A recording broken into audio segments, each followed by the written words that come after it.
larger ongoing project? You won't know unless you ask, right? So on this event, we have a lot of different types of professionals from a diverse range of business verticals, but I aim to put together some questions which typically would apply to most folks. You will, of course, need to get more specific as it pertains to your specific flavor of work. But what services do you need? This sounds like a silly question, and perhaps I would phrase it slightly differently depending on the work that I'm doing. But as we discussed earlier, what the client wrote down and what they're expecting don't always line up. Perhaps I was hired to do a redesign of their website, but it turns out they're also needing SEO optimization, a branding refresh, and perhaps a few new content pieces and copy creation. It's important that I know this upfront, both to set expectations with the client and, if I need to, engage additional support if my skills don't include the client's full requirements. It's the beauty of having so many freelancers at your fingertips. If you find yourself in a project where it's got some skills slightly outside your expertise, go on Upwork, find someone to help you. Um, Due dates and deadlines. I've said it once, I'll say it again a bunch more probably. You need to understand timelines and due dates. How long will it take them to review and provide feedback requests? Ask them. This answer will vary tremendously and will impact subsequent objective dates. So make sure you're baking in that turnaround time in your workflow. And be aware of any guidelines you need to reference. Sometimes it's a corporate style guide, other times it's compliance requirements. Take a moment to ask. Usually the clients will be quite giving of this information if you just pose the question. And deliverables, what end result do you need? Do they need to be editable? Do they need to be formatted for a specific use? Will I need to interface with a third party to help you implement or utilize these assets? In the graphic design world where I work, this oftentimes takes the form of, hey, I need you to design something for a trade show. And what they didn't mention is they also need me to connect with the printer and make sure it's formatted correctly. And each printer has their own specific needs. So it's important to be asking, how is this going to be used? Do you need me to sort of liaison with that connection point and help facilitate that next step? Or am I simply handing you the project? It varies. Another interesting question is, what prompted you to start this project? And again, you may want to rephrase this depending on your work vertical, but this general idea can often help clients elaborate on their real objectives, the root cause of why they're here hiring on Upwork. Maybe they said they wanted translation of some content from English to Spanish, but this came to the surface because they're moving into a new Spanish speaking market and will actually need a reimagining of all their content, leading to a lot more work that you could be helping them complete.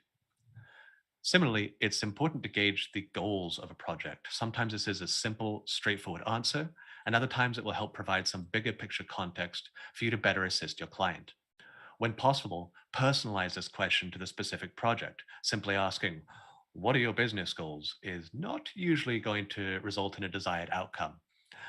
So take a moment to personalize these. Let's say, for instance, are you doing customer support coverage via email? Then perhaps ধন্যবাদ this question would look more like, um, আমি can you dinner করে define or আসি measure what successful customer support coverage metrics look like for your business?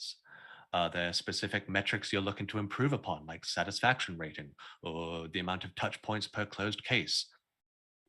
Customize these questions to show that you understand the industry you're working in. It's not just a broad question.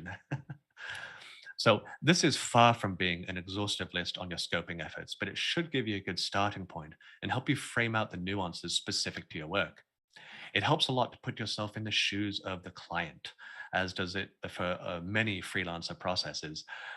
What details would you need to impart to someone if you were hiring them to do what you do? It's a good way of flipping the script and saying, well, I would need these ingredients, so I'd be asking these questions. So sort of reverse engineer your workflow there and find out what would you need to give the person. Um, but details are a good place to start. So we've talked about why scoping is important and what type of questions you could be utilizing. And I'd like to close out this little segment with some best practices when taking this important step. This first one should be no surprise. It's literally what we've been talking about. Make that project scope checklist. Don't just make it, use it. Try not to get drawn into granular details early on in the conversation during this process. It is easy to get blinders on and to walk down a detailed path before understanding the project from a high level. know the context, identify the moving pieces, and then get into detail once the key aspects have been identified. And when working through these questions, make some bullet point notes of what you understand the specific goals and deliverables and timelines to be. Take that list of goals and deliverables that you took notes on and send it to the client. We want them to confirm if we have it correct and if it needs adjustment. This is the time to do it. Make sure this is confirmed in writing. I'm going to say that again. Make sure you confirm these in writing with the client. Oftentimes, these exploration calls are on a Zoom or a video call, or whatever the case may be. And in that case, nothing's written down and it leaves some room for error. So even if I have a video calls, an interview or a scope establishing call, I'll take those notes, and afterwards, in my message with them on the platform, I'll go ahead and say, Mr. or Mrs. Client, here's my understanding of the key points we need to do, the deadlines, the timelines, the expectation, and just bullet pointed out. And then I'll say at the end, does this look correct to you? Are there any aspects that I'm not considering? Give them the opportunity, and they say, nope, it's good to go. Cool, you've locked that in. And if when 3 months down the line they start adding to the list, you say, no problem. We're just going to expand the scope, and you go ahead and update it at that time. It's a good practice to ensure you know who the necessary approvers and contributors are to a project. If the person you're working with is doing this on behalf of a manager, perhaps it's prudent to include that manager in this approval step of the goals and objectives, or at least get their sign off on your understanding on the project scope. This process evolves as your business and clients grow, and it's a good idea to revisit and revise your checklist periodically to remain current. I know that it's changed a lot for me over my years of freelancing.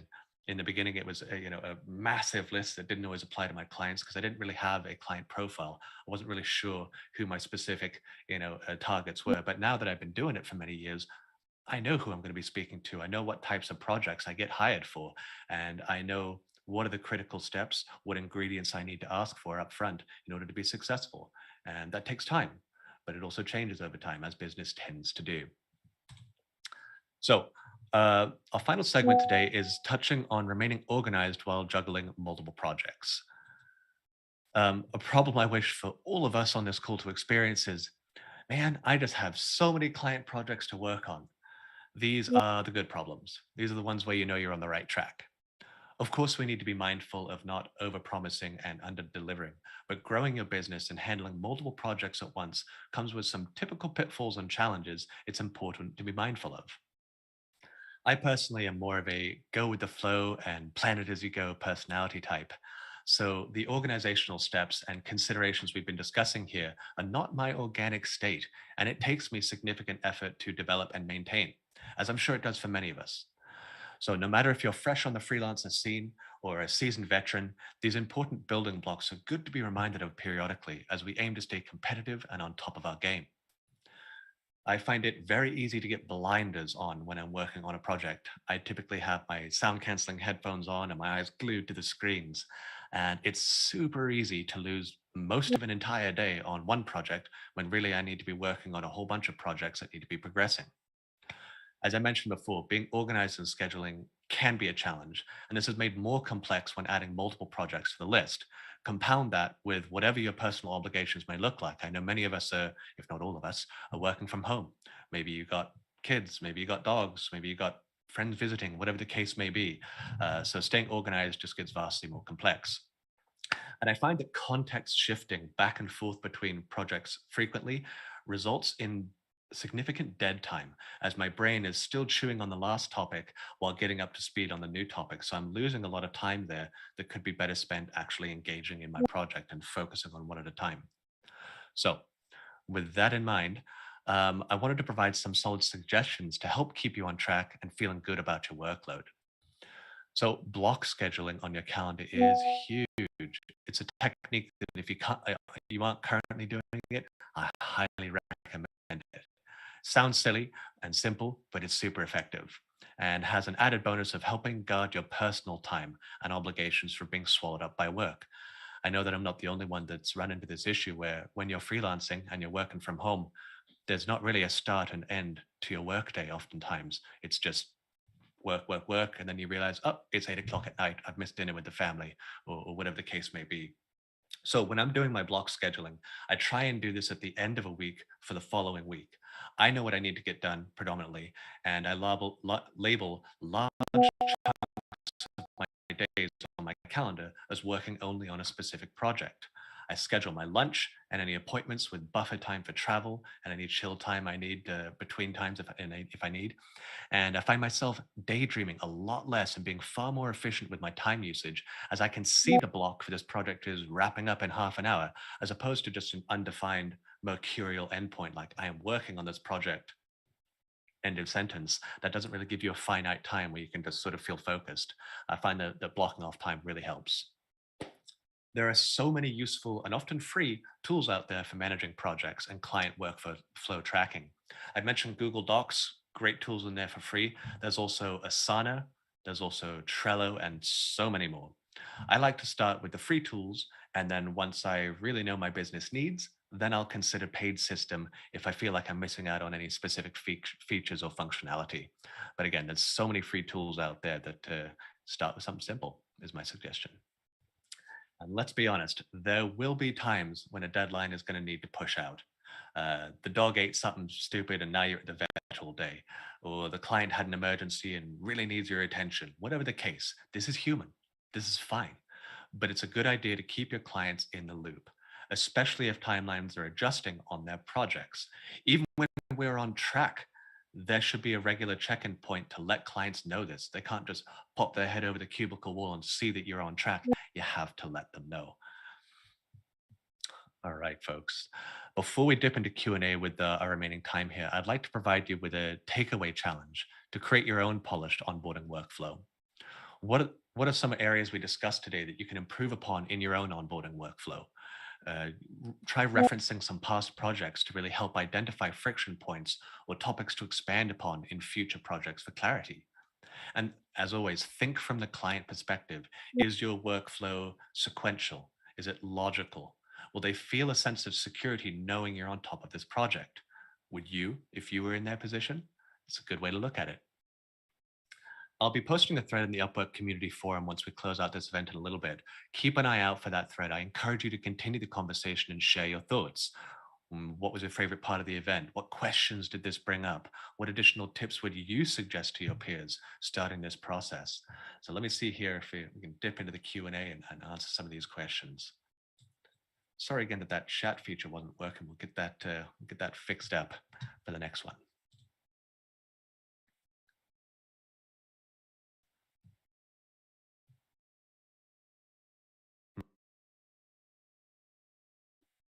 Uh, Over the last 1.5 years and submitted good proposals and struggling to get views and responses from clients.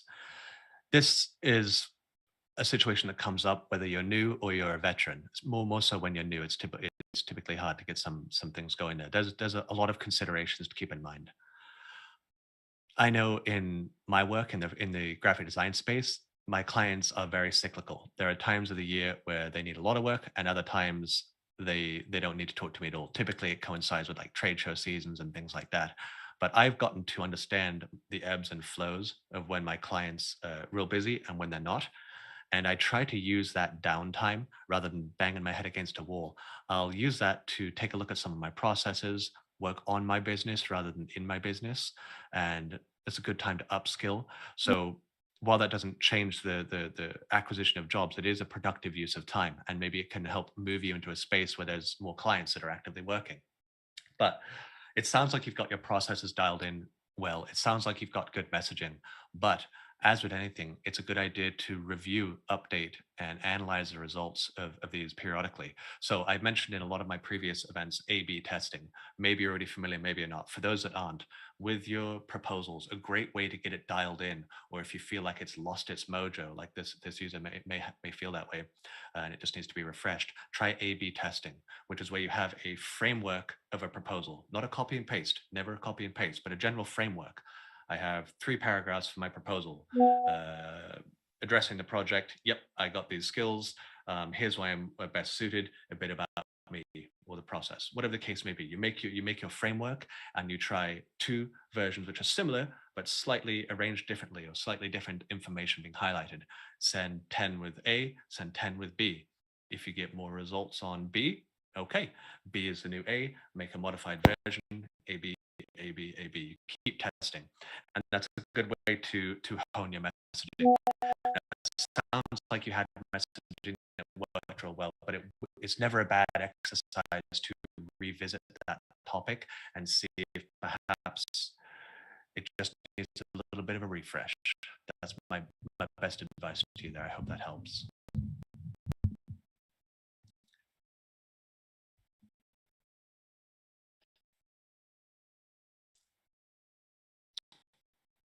For those that were asking, can video down to the left? I don't know how to move it here. Sorry, new in this program, hence where a few little hiccups. Apologies if that was blocking anything. I will dig into that for the next session. Good question here about why the fake job postings on the marketplace. This is a topic which Upwork takes very seriously. The scam postings. There's actually a variety of webinars I've done on the topic. I believe with Caitlin McNerney, our VP of Trust and Safety, if I'm not mistaken. If you look in the community events, in the past events, avoiding scam or identifying and avoiding scam on Upwork, I believe is the name of the event. This goes into great detail on what Upwork does to combat scam, what are the current scam methods that you should be aware of, and just sort of a high-level takeaway points. Excuse me. A fact that I found remarkably interesting is, as much as you may be seeing some scam postings on the platform, what we see that actually makes it through all the filters and security checkpoints is only about 10% of the scam that's trying to hit Upwork. Unfortunately, it's whenever there's a marketplace like this, it attracts unsavory characters with bad intentions. But the amount of safety protocols and reporting methods and tools we have in place are there for our protection. But I highly advise to everyone to attend these scam avoidance webinars. I'm trying to do one every year.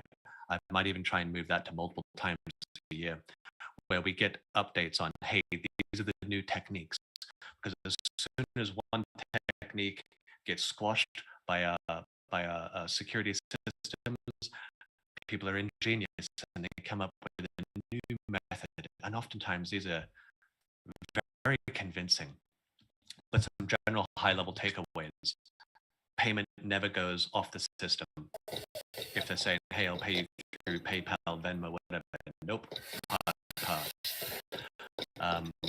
Communications need to stay on Upwork at least until you have a contract in place. I'd suggest even after that, just for security's sake. But if someone's saying, hey, talk to me on Skype, talk to me on Telegram, no, can't, it's against the terms of service, suspended, so let's keep it on platform. And you can just walk away. One last important point on this topic is that one of the best lines of defense is us as freelancers reporting these postings. Now, keep in mind that reporting a posting has no bad effect on you. Let's say that you saw a client posting, it looked suspicious, you clicked for report, and it turns out it wasn't a scam. No one's harmed, no one gets dinged, your JSS isn't touched. So err on the side of caution and reporting those. We have entire groups of teams looking at all of those reports and handling these non-stop. So help us be part of the solution, and we do our best to try and maintain an environment of trust and safety.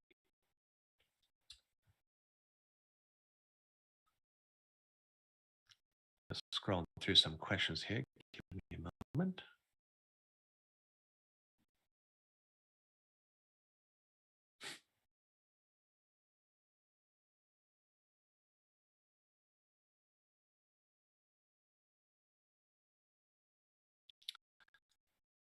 It's a good point here. I have the impression that there are far more freelancers and clients. That's probably true. Probably depends on the work vertical you're in as well. And was first freelancing.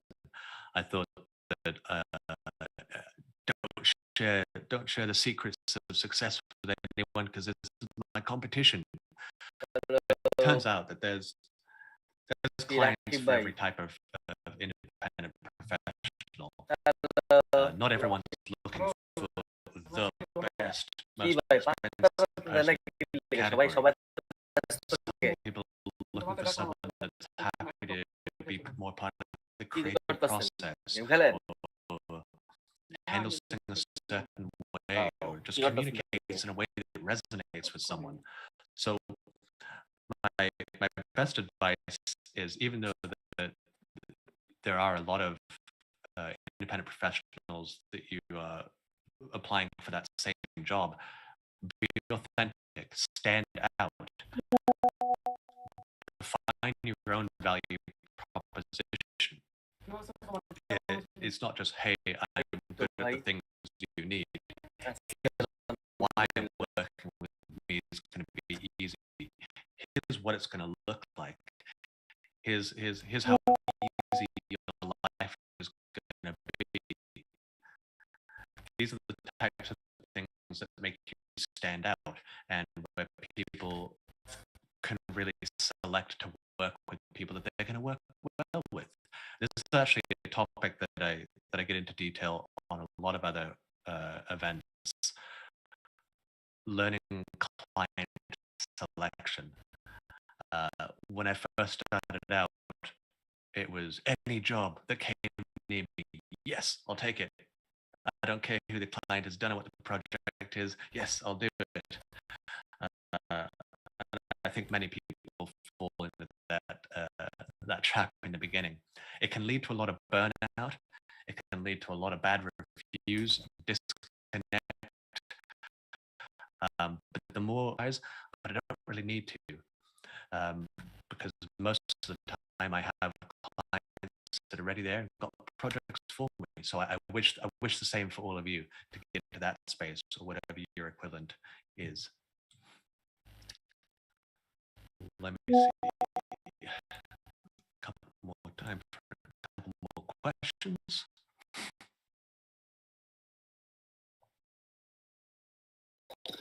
How to handle slow responding clients? Great question. So this can be challenging. And I think it helps to start off by looking at things from the client perspective. Let's say I run whatever business. I run a business, and I've come on Upwork to handle one little project on my laundry list of projects that I need to get done for my business. I come on Upwork and I say, hey, Will, I need you to do a logo for me. Great. I start doing the logo. I send him a review one, and silence for a week, silence for 2 weeks. Now, this could mean that the client has just vaporized.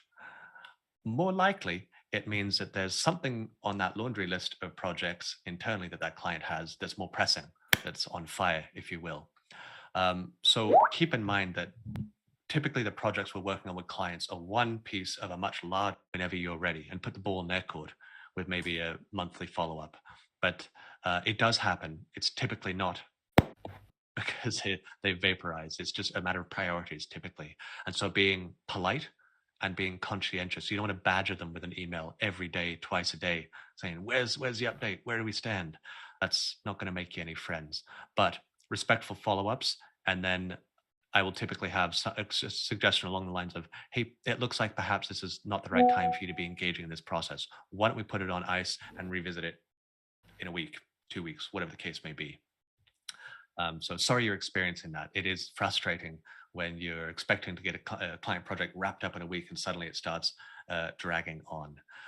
What I would suggest is that if a client project has been dragging on and then they do re-engage with you at some point, this is a good time to bring back up the checklist, deadlines, and deliverables. Say like, hey, I get it. You're busy. Factoring in the fact that you're busy, why don't we amend our dates here and turnaround times so that we can be realistic, and we'll put some calendar invite reminders, whatever the case may be. There's a few ways to slice it. I hope that helps.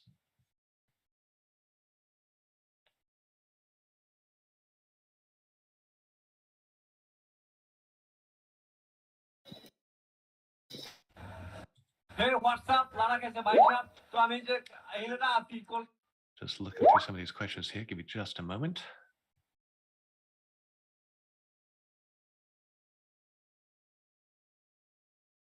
So it's a good question here, Dennis. Thank you for posting it. And I believe we sort of touched on it during the event, but I'll circle back to it. They want to hear more about how to turn upsell opportunities into a repeatable process. Um, I always get more work by pitching specific projects that they can help with. So going back to my closing out of a project, I do this with every single project, 100% of the time. My closeout process. I start with let's just say it's a logo redesign. So we're talking apples to apples. I've done the logo, done the revisions. They're happy. They say, "Yep, we're feeling good." I say, "All right, coming time to close out the project." They say, "Are you happy? Have I delivered everything that you needed for this? Do you have the file formats do you need? Do you need one that's web optimized? Do you need one for print? Do you have all the pieces you need?" And কিসের live I wait for চলতেছে that ভাই? yes. আমাকে একটু If the বলুন, আমিও answer একটু is দেখি। no, then I keep going back and saying, "What do you need?" until I get that yes. Once I got that yes, fantastic. Are there any other projects I can help you with? And being aware of the space I work in, if I've just redesigned a logo from someone, oftentimes they need to do a facelift on a lot of their other assets, like their flyers, their website, their business cards, things like that. I know because I work in this space. You're going to have your own version of this in whatever space you're working in. If you're coding, if you're working on this widget, what does it touch? What might also need updating? So keep in mind there. It also shows expertise in your area by knowing what projects your specific project sort of touches or is adjacent to. So I'll ask, is there anything I can help you out with? And I'll throw out a few specific examples if they come to mind. Like I mentioned, the website, business card, whatever the case may be. So I ask them if they say, no, nothing at this time. I say, great, no problem. We're going to go ahead and close out the contract now. If you could please take 2 minutes to provide me with your feedback after we close out the project, this greatly assists me in finding other quality clients like you. And I'd appreciate it very much. I say that literally just flat to them. I already know that they're happy with me. I already know that they've got what they want and there's no more work for today. But that last closeout piece is important for getting those reviews. And we all know those reviews are important for getting the next client. So find your own way of phrasing that. But I find that that triple prong approach to it results in a lot of 5-star reviews. If you take a look at mine, I'm nowhere near the top graphic designer. I don't mean to mislead there, but my reviews are good. My clients are happy and they say positive things. And it's because I use that workflow and make sure they are happy. So I hope that helps. But yeah, getting those repeat clients is the sweet spot for sure. Find your own way of phrasing that, but I find that triple pronged approach to it results in a lot of 5-star reviews. If you take a look at just looking through the questions, folks, give me just one moment. The top graphic designer, I don't mean to mislead there. Clients are happy. It's a good question, and I don't know the specific answer, but it did bring up a topic I'd like to touch on. How do our profiles get ranked in Google? If we change something in our profile, how long does it take to recrawl for Google to change it on their side? I don't know the answer to that question. It's a brilliant question, but it did make me want to point out that having your profile dialed in and up to date always, sort of like having your resume up to date but far more visible, is important. Upwork does invest a significant amount of money in SEO and different ways of optimizing the way it presents different freelancers projects, project catalog, things of that nature. I did an expert talk, I want to say 2 or 3 weeks ago, with Jennifer Stats. Lovely lady talking about a lot of really interesting stuff. But one of the things that she pointed out that was interesting is that she's had multiple clients find her on Google, find her Upwork profile on Google, and then joined Upwork to hire her. So it's a marketing tool, maybe not in a way that people may consider or think about, but there's a lot of wheels turning on the back end of things that are useful for us. So making sure these pieces are up to date and enticing, and they've got a good tagline, things of that nature, is a great way to capture business. Even off the platform, it can capture business, which I thought was pretty cool. So sorry, I don't know how it works in Google. I don't know the technical aspect of that one. There may be some support articles in the Upwork help section. I'm not sure.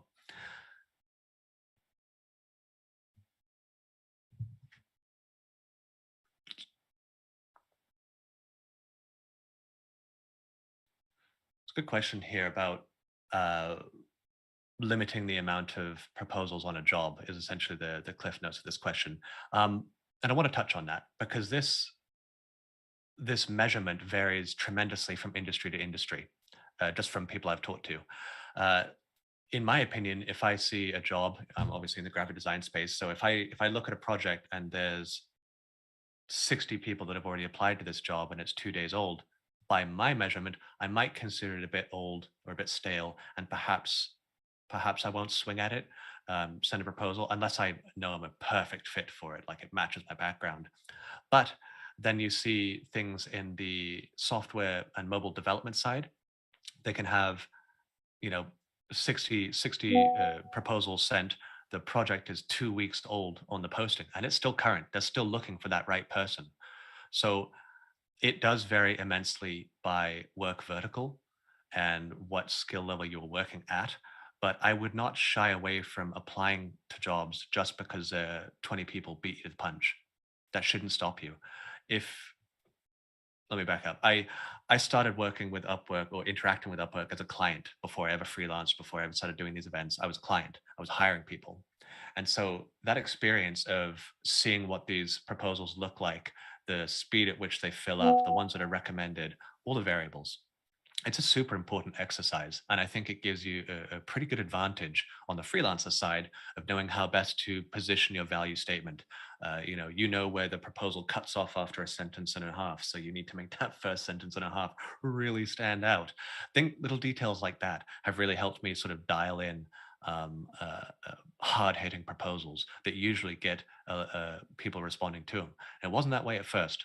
When I first started out, I was sending 20, 30 proposals a week, and I wasn't getting much traction. But I wasn't being very targeted and strategic in my approach. As I mentioned, I'm more of a fly by the seat of my pants kind of guy originally. But as you get more established in your processes, that definitely gets a lot better. Right now, if I put out